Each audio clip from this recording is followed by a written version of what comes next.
Yo, what's up mga kaibigan? Nalina tayo magkwentuhan ng Los Angeles Lakers na currently ay nasa number 2 seed ng Western Conference ay posibleng mas lumakas pa nga mga kaibigan dahil madadagdagan lang naman sila ng isang LeBron James. Si LeBron ay pinayagan ng bumalik sa contact basketball ng Lakers medical staff. Subalit hindi ibig sabihin nito na sa next game ay available na kaagad siya dahil sa haba nga ng career ni LeBron ay wala nang iba pa na mas nakakakilala ng kanyang katawan kaysa sa kanyang sarili.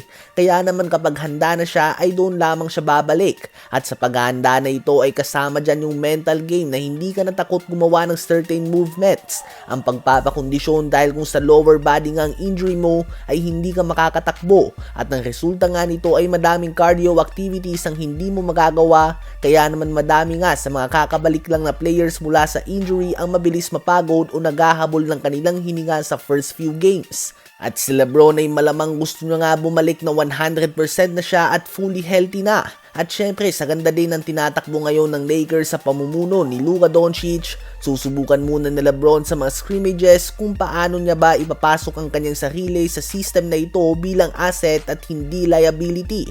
Kaya naman sa mga fan ng Lakers ay magiging kaabang-abang ang mga susunod na linggo. Sila mga kaibigan ay may record ngayon na 7 wins and only 2 losses sa first 9 games. Ano ba masasabi nyo tungkol dito? Habang kahapon naman sa season debut ni Jalen Green para sa Phoenix Suns ay talaga namang nagpasiklab siya sa mga fans. Ang Filipino-American player ay gumawa ng 29 points on 10 of 20 shooting sa field at 6 of 13 shooting sa 3-point line sa loob lamang ng 23 minutes of playing time at pinangunahan niya nga ang Phoenix Suns sa panalo laban sa Clippers na walang James Harden at Kawhi Leonard.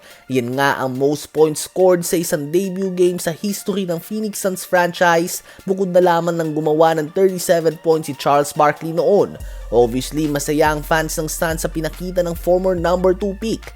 Ganun pa man ay andun pa rin nga ang duda ng iba dahil may history nga si Jalen Green ng pagka-inconsistent.